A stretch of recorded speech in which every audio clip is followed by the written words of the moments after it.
कविता म्हणजे काय असते? कविता म्हणजे काय असते? कविता ही तण असते, तुमचं माझं सर्वांचं मन असते. कविता हा आत्मा असतो, कवींचा खात्मा असतो.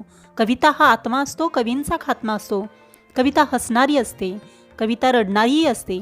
जगाच्या पाठीवर डोलणारी कवींची ती यात्रा असते. कविता हसणारी असते, कविता रडणारीही असते. जगाच्या पाठीवर डोलणारी कवींची ती यात्रा असते. कविता ही सजग असते, कविता ही अजग असते. कविता ही सजग असते, कविता ही अजग असते. कधीतरी कच्ची असणारी कविता कधीतरी पक्की होतेच की.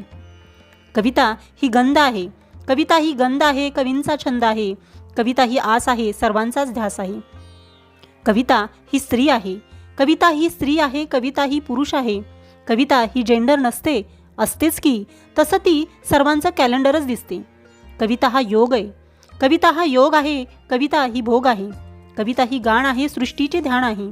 कविता हा योग आहे, कविता ही भोग आहे. कविता ही गाण आहे, सृष्टीचे ध्यान आहे. कविता ही अबला आहे, कविता ही अबला आहे. कविता ही सबला आहे, कधीतरी विद्रोही माणसांची अचानकच झालेली तबला आहे. कविता ही आकाशात ढग आणि पृथ्वींचा मेघ आहे. कविता ही आकाशात ढग आणि पृथ्वींचा मेघ आहे. कधीतरी राग आणि कधीतरी रंकही आहे. कविता ही शांत असते, कविता ही शांत असते. कुणाची तरी भ्रांत असते, पोटाच्या भुकेशी कुरतडणारी आर्त अशी किंकाळी असते. कविता चांदणे असते, कविता चांदणे असते. चंद्रही असते कविता, मग सूर्य नसते? असते. ती कधी त्याच्यासारखी प्रखर दिसतेही, ती कधी त्याच्यासारखी प्रखर दिसतेही. कविता ही मोर असते, कविता ही मोर असते. कधीतरी कोकिळा होते, तुमच्या आमच्यामधली गाण गाणारी कोणती तरी लता होते. कविता ही मोर असते, कधीतरी कोकिळा होते, तुमच्या आमच्यातली गाण गाणारी कोणती तरी लता होते. कविता ही नितळ असते, कधीतरी उथळ होते, तुझ्या माझ्यातला आवाज घेऊन कधीतरी तरंग होते. कविता ही नितळ असते, कधीतरी उथळ होते, तुझ्या माझ्यातला आवाज घेऊन कधीतरी तरंग होते. काय नसते कविता, काय नसते कविता. कविता ही सर्वस्व असते, काय नसते कविता. कविता ही सर्वस्व असते. कविता हा अभंग आहे, विश्वाचा भंग आहे, समाजाचा जागर आणि माणसांचा गोंधळ आहे. कविता हा अभंग आहे, विश्वाचा भंग आहे, समाजाचा जागर आणि माणसांचा गोंधळ आहे. कविता हा मंत्र आहे, कविता हा मंत्र आहे, शास्त्राचे तंत्र आहे, विश्वाची सृष्टी आणि कवींची दृष्टी आहे. कविता हा मंत्र आहे, शास्त्राचे तंत्र आहे, विश्वाची सृष्टी आणि कवींची दृष्टी आहे. कविता म्हणजे कवीचे अंतर्मन.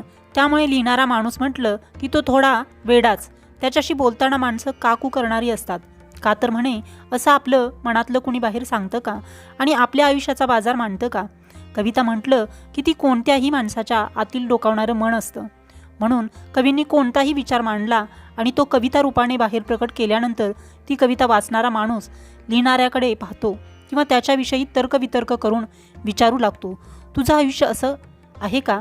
तू अशी एखादी भावना लिहिली म्हणजे तुझं मन तसं विचार करते का? असे अनेक प्रश्न वाचणाऱ्याला पडतात आणि त्या लिखाणाच्या दृष्टिकोनानेच त्याच्याकडे पाहिलं जातं.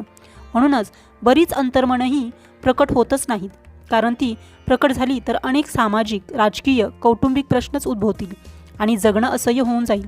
तसं पाहिलं तर कविता ही काय असते हे या कवितेतून प्रकट करण्यात आले आहे. ज्याचा कधीच थांग लागत नाही अशी कविता असते.